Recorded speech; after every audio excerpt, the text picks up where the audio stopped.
سامعین، اعلان نبوت کے 13 سال ہو چکے ہیں، اب آخری سال ہے یزمائشوں کا، اور اس کے بعد پھر بہاریں ہی بہاریں ہیں۔ بہت زیادہ تعداد کے اندر مدینہ منورہ سے جو لوگ آئے اور انہوں نے حضور علیہ السلام کے ہاتھ پر بیعت کی اور اسلام قبول کیا۔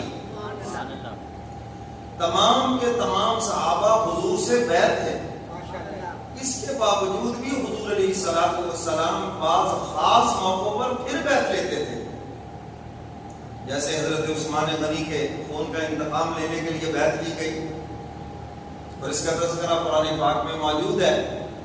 بیعت کا ثبوت قرآن سے بھی ہے، حدیث مبارکہ سے بھی ہے۔ بیعت کا لفظی معنی ہے بیچنا، بیعت لفظ ہے، اور اصلاح شرع میں برضا و رغبت، یعنی اپنی مرضی سے کسی اللہ کے بندے کے ہاتھ کے اوپر جنت کے بدلے اپنی جان اور اپنے مال کو بیچ دینے کا نام بیعت ہے۔ خریدار اللہ ہیں، بیچنے والے آپ ہیں۔ سمجھ آئیے بات کہ نہیں؟ میں اس کی مثال دیا کرتا ہوں، حکومت گندم خریدتی ہے تو حکومت تھوڑی آگے آپ کے آلہ میں بیٹھے گی، حکومت کا نمائندہ بیٹھے گا، اے سی آئے گا، تحصیلدار آئے گا، باردانہ دے گا، جی دے دیں گورنمنٹ کو گندم، یہی ہوتا ہے۔ اللہ تعالیٰ بھی فرماتے ہیں ید اللہ ہی، یہ قیامت تک جنہوں نے میری رضا کے لیے میرے جس بندے کے ہاتھ میں بھی ہاتھ دیے ہیں، اللہ فرماتے ہیں یہ سب ہاتھ میرے ہاتھوں کے اندر ہے۔ جان اور مال کے بدلے، جنت کے بدلے جان اور مال کو بیچ دینا۔ جب 13ویں سال بہت زیادہ تعداد کے اندر اسلام قبول کیا اور بیعت کی حضور علیہ السلام کے ہاتھ پر، حضور کے چچا نے کہا پتہ ہے تم کس چیز پہ بیعت کر رہے ہو؟ سارا عرب تمہارا مخالف ہوگا۔ اب یہ جو باتیں ہیں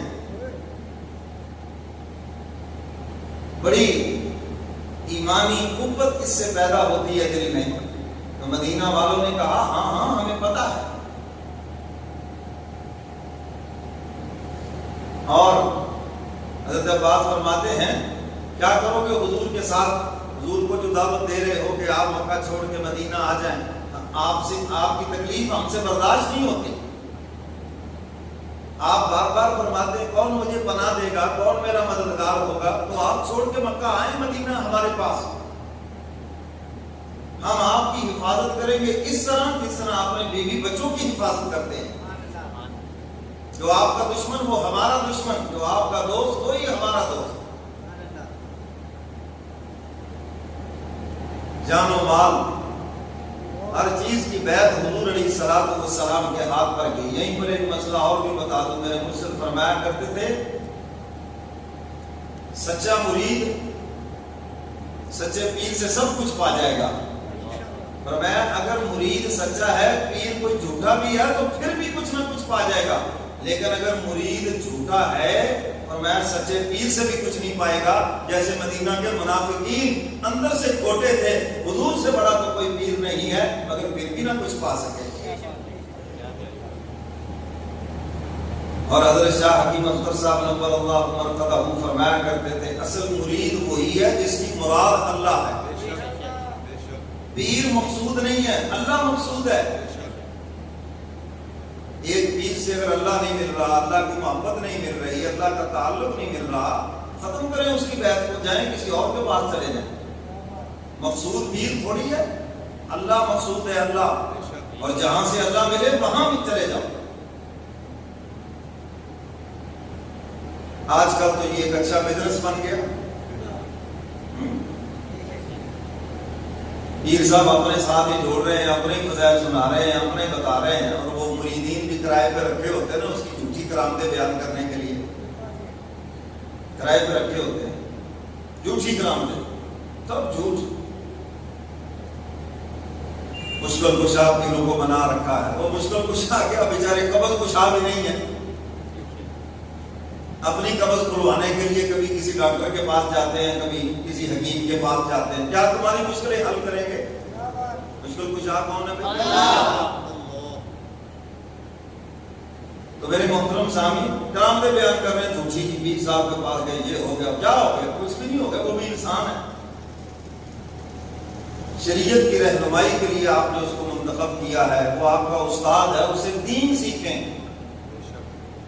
تو اصل مرید وہی جس کی مراد اللہ ہے، اور جس کی مراد اللہ نہیں وہ تو غرض مند ہے بیچارہ، کسی غرض کے لیے آیا ہے، غرض پوری ہو جائے گی تب بھی چلا جائے گا، اور اگر مایوسی ہے، غرض پوری ہوتی ہوئی نظر نہیں آتی تب بھی چھوڑ کے چلا جائے گا، اور جس کی مراد اللہ ہے وہ مرتے دم تک ساتھ نہیں چھوڑے گا۔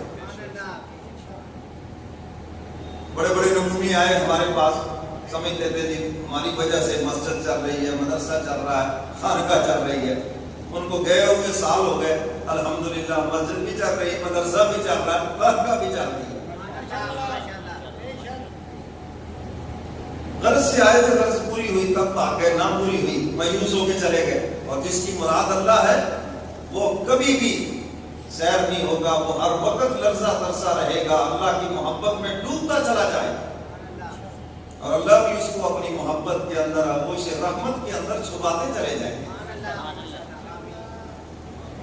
تم آتے جاتے رہو گے، پھل اپنی محبت کا پاتے رہو گے۔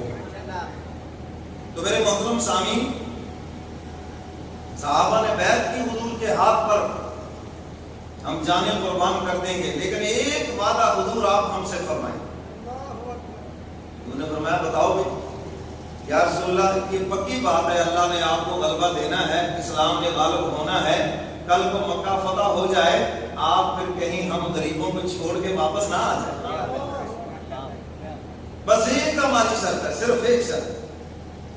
حضور علیہ السلام نے وعدہ فرما لیا، جو مرضی ہو جائے میں مدینہ چھوڑ کر کبھی بھی واپس مکہ نہیں آؤں گا، تمہارے ساتھ ہی رہوں گا۔